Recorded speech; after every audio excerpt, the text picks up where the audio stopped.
Hey guys, how's it going? This is Dave from Otaku, and today we're going to talk about how to set up Anki for first time use for learning Japanese. Cool. All right, so first thing you're going to need to do is download Anki. Anki, if you don't know, which I'm sure you do at this point, if you've made it to this video, but basically it's a multimedia flashcard program, which can be used to help you learn any sort of things. It's really, really popular in the medical community for people trying to memorize facts about medicine and body parts and crazy things like that. And it's also really popular in the language learning community. Anki can be used to basically do whatever you would like on your flashcards. You can put videos, you can put images, you can put audio, you can set them up however you want. If you know a little bit of HTML and CSS, then you can design your cards to do pretty much whatever you want. However, you don't need to know too much to make them work, and there's a lot of free resources that are already out there that you can use. So first thing we're going to do is download Anki. If you go to this website, apps.ankiweb.net, then you can go ahead and download it. I'll have links in the description to everything also. So we're going to go ahead and go to the download tab. Now, if you look here, the version of Anki that is up right now is 2.1.28. This is as of the 19th, right?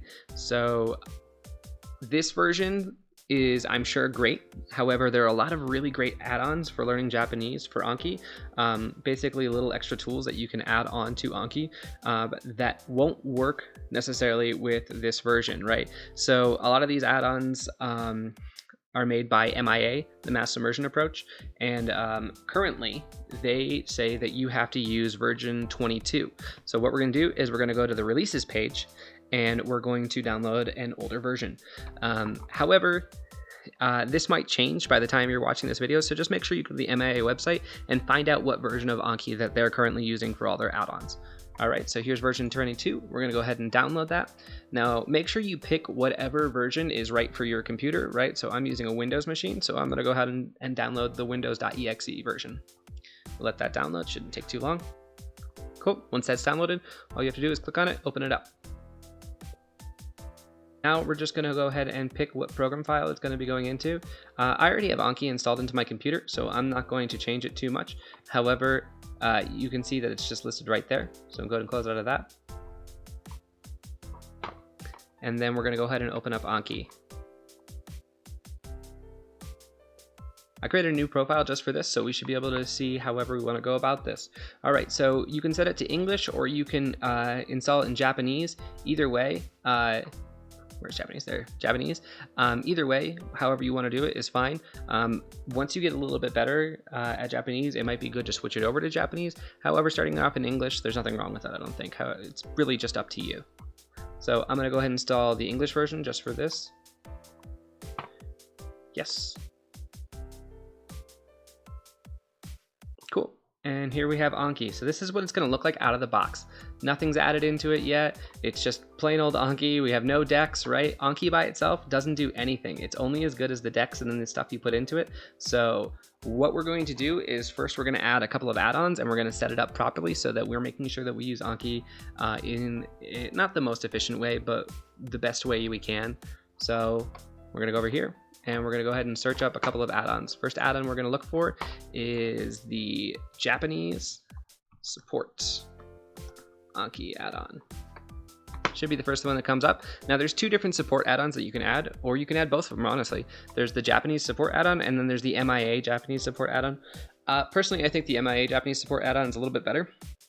However, they both work perfectly. Now let's go to this one, and the way we're going to add an add-on is so current cycle details, right? You can see right away, Anki version 2.1.22 is the current version if you're using Windows and Linux, right? And if you're using Mac, you want to use this version. So that tells you right away. So you can read through all of this, and this is all really great information. They do a really great job of putting in like little GIFs to show you how to do everything in your cards. And it goes into a lot more detail as to how to use these, and you should definitely read through the information on this page.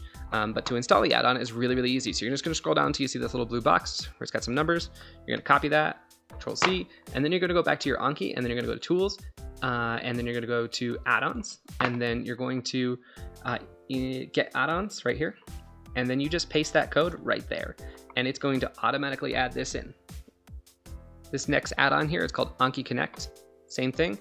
We're just going to go ahead and copy this and paste this in. Anki Connect is really cool because it allows you to connect different programs and apps directly to Anki so that you can send things directly into Anki without having to open it up and build them yourselves. So this might be a great add-on to have. It's not something that's absolutely essential, but it's really cool.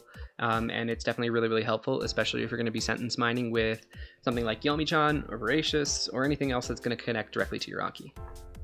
Go ahead and add that in. Cool. Cool. So the next thing we're going to do is we're going to change Anki settings around a little bit with another add-on made by MIA. So this is called Low Key Anki. Right? And so you can go straight to this Low Key Anki summary installation guide. I think this is a great thing to have in there. It's basically just going to change around how, when you answer your cards, yes or no, it takes away the amount of options you have, and it reduces the amount of penalty you have for getting a card wrong. And I think that's really, really good. It makes it so that you can spend less time in Anki and have more time doing immersion and doing the things that you like with your life. So what we're going to do is we're going to go over here and we're going to download the files. Okay, so you'll see that there's Anki 2.0 and 2.1. The file that I've directed you to download is 2.1. So you're going to go ahead and click on this link here to get a zip file with all the files that come in. You're just going to download this zip file here. And it's a new profile, so I don't have anything to block my ads. Sorry about that. Cool. And then you're just going to take all of these and you're going to add them in. So once you have all of these files and you know where they're going to be kept, you just need to extract them real quick. And then we can go ahead and install them into Anki. Now these ones work a little bit differently. They don't have any number that we can go straight into.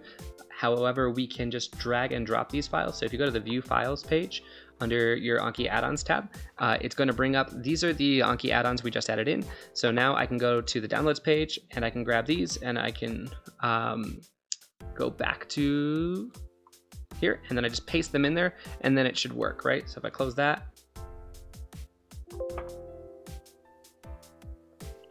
and then I open up this again, will they show up right away? Yes, they do. Awesome. So now those are in there, right? And this is going to change how we're going to be studying our cards, right? It's going to make it a little bit more efficient, so we spend a little bit less time in Anki, and it's going to give us the ability to decrease the amount of penalty we get when we get a card wrong.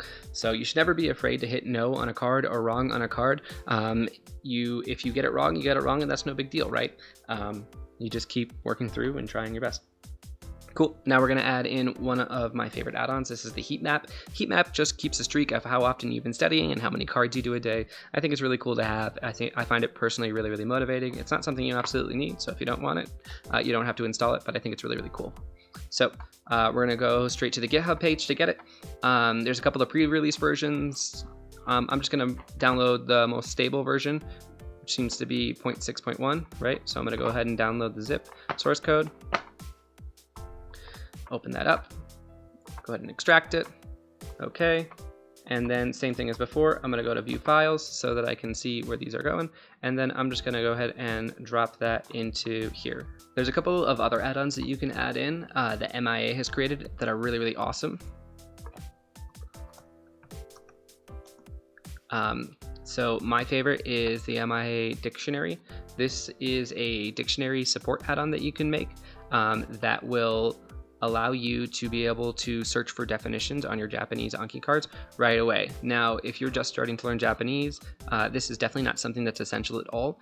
However, it's definitely something that you might want in the future. So you can either add it in now or you can add it in later. It's really up to you.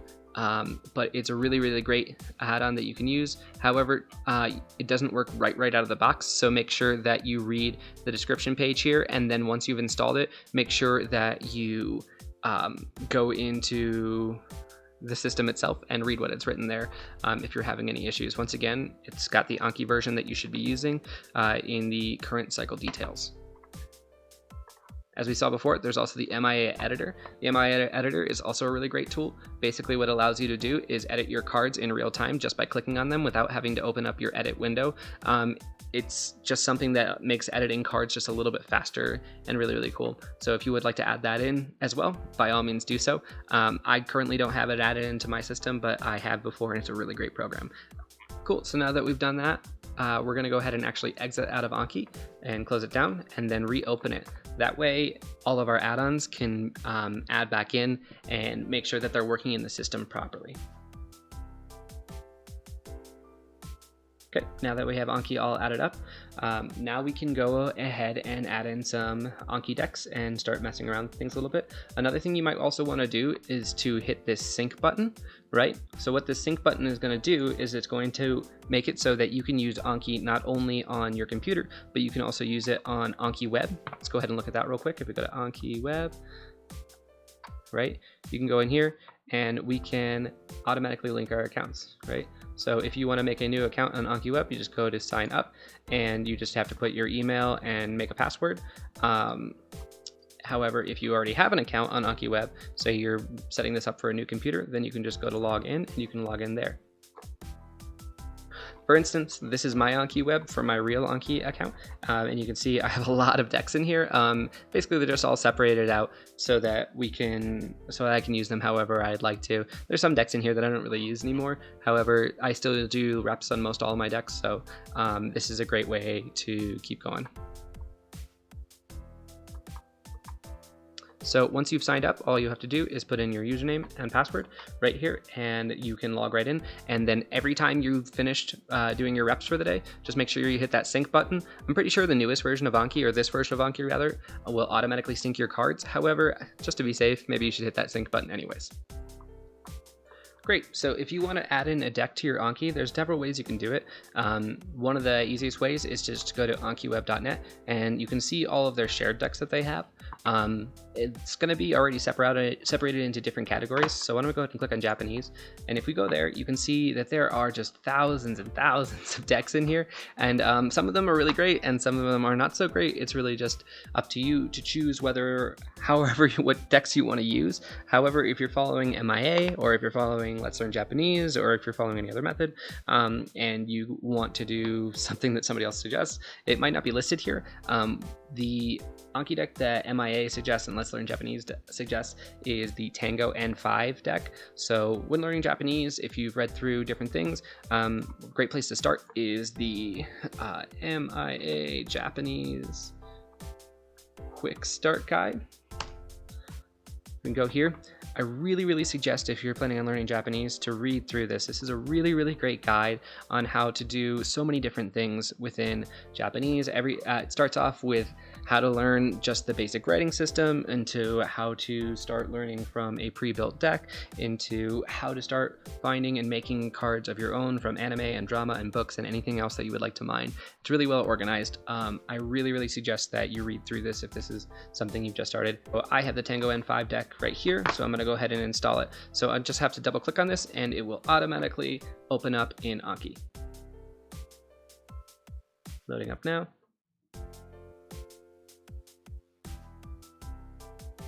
Cool. And as you can see, it says 582 files added. And then I'll go ahead and close that.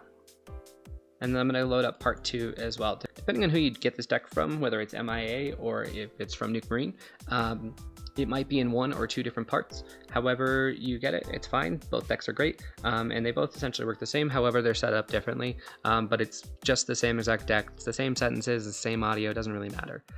It's really just who you got it from. Cool.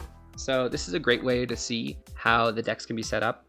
So as you can see, Anki can use a file tree system, and it's pretty easy to move things around, right? If I wanted to put a deck not under the Tango file system that's right here, or if I do want to put it, then I can put it underneath that, right? And as you can see, I can just drag and drop these decks around. So you can see here that it says that we have 20 new cards to do for today. So if I go ahead and click on these settings, if you look at the MIA start guide, which I believe I still have up here, and you go down to basic vocabulary, it's going to talk about the JLBT Tango N5 deck and how to use, right? It's going to say how many cards should I be learning a day, and they suggest 10 to 20 cards. I would say about the same. when it says 10 to 20 cards, it really depends on how much time you have though, right? You don't want to be sending hours a day in Anki, or really more than an hour a day. So if you're doing 20 cards or more especially, you're definitely going to be spending more time in Anki, because the more cards you're repping, the more it's going to pile up in the future. Now, the first couple of days, if you did 30, 40, 50 cards, you might be like, oh, well, I only did, 100 reps today, no big deal. Those reps will absolutely pile up on the future, and rushing through these decks is not the best idea. Cool, so now let's go ahead and change some of the settings on our decks. So go to options here, you can see that we have two different groups already built out. We have the LLJ JLPT Tango books, right, which came automatically with this deck. However, under default, what you'll probably want to do is set these settings to benefit your learning, right? So here you can choose how many cards you want to do in a day. I think 10 cards is great for Tango, so we're going to set that for now. For reviews, you'll also want to make sure that your maximum reviews per day is set to the absolute highest that it can go. I believe it starts off at 200, but it'll let you set it to 9,999. You can go ahead and do that. And then the rest of this, you could probably leave alone if you're a beginner. It's really up to you if you want to change these settings in the future. However, I wouldn't mess with them too much if you are still a beginner. Cool. So with that, your Anki is pretty much set up. There's a couple of things you might want to explore. If you go to browse here, you can see the browser for Anki, and it's basically just a way so that you can look at all your cards and do some basic editing to your cards, right? In here, you can see this is the entire Tango deck, right? You can go in here and you can edit different things, like you can generate readings. So if you have a card that doesn't have furigana on it, or like this example, for example, this is a card with furigana. If you have a card that doesn't have furigana on it, you can go here and you can go ahead and generate readings and accents and everything else. This is one of the great things that the MIA Japanese support add-on has. However, if you're still a beginner, you probably don't need to mess with this too much. All the decks that you're going to be using are probably already going to be set up properly. Once you have Anki installed, you can go ahead and just rep cards very, very easily. All you have to do is click on the card on the deck that you want to study, and then turn this off real quick. Go to study now. You can edit these cards if you don't like the way they look, right? So you didn't like that background. So if you hit that edit button, first of all, you can go in here and edit anything you would like inside the actual card. So say you wanted to change this from hiragana to kanji, you can actually just go back in here and type it in as you would and change it, and that will change it on the card right away.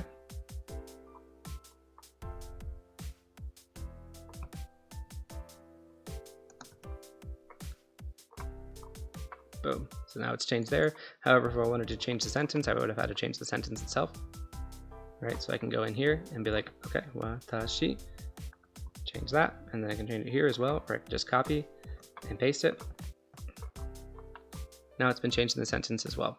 Now, if you know a little bit of HTML and CSS, you can actually edit how your cards look as well. As you can see, this is one of my cards from one of my real decks, and you can go in here and you can change pretty much how the entire card is designed. This is basically where you would change anything about the looks and shape of the card. So up at the top here, this is going to be the front of your card, and then down here at the bottom, this is going to be the back of your card. It's denoted by front template and back template, and then down in the middle here is styling, and this is where you could put CSS into your cards. Now your cards can actually accept a pretty good amount of coding, and it's pretty much seems to be compatible with anything that would be in HTML5. So if you know anything about that, then you could definitely mess around with your cards a little bit. However, just be careful, because if you edit this, it doesn't just affect one card, it affects all cards that you have that are linked to that exact card type.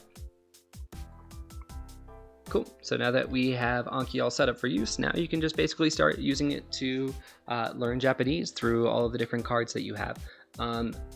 Before you start jumping into the Tango deck, and before you start jumping into kanji, whichever order you want to do them in, it's really suggested that you learn hiragana and katakana first. As you're going to see hiragana and katakana, and depending on which decks you're using, kanji in your very first sentence in the Tango decks. So it might be important to learn those things first. Whether or not you learn kanji first is up to you, but definitely hiragana, katakana. And you can absolutely use hiragana and you can absolutely use Anki to learn hiragana and katakana. Cool. All right, guys, I think that's going to be it for today. So if you have any questions, go ahead and put them down below. However, I might not be able to answer them all here, but I can do my best. Using Anki for the first time, I really just suggest that you get it and you download it and start using it yourself to see how you like it before you ask too many questions. A lot of them will be explained after your first couple of days of just repping cards. But yeah, so if you have any questions, go ahead and put them down below. If you have any comments or concerns, same thing. If you like the video, please like the video. And if you'd like to see more content like this, go ahead and subscribe. All right, thanks guys.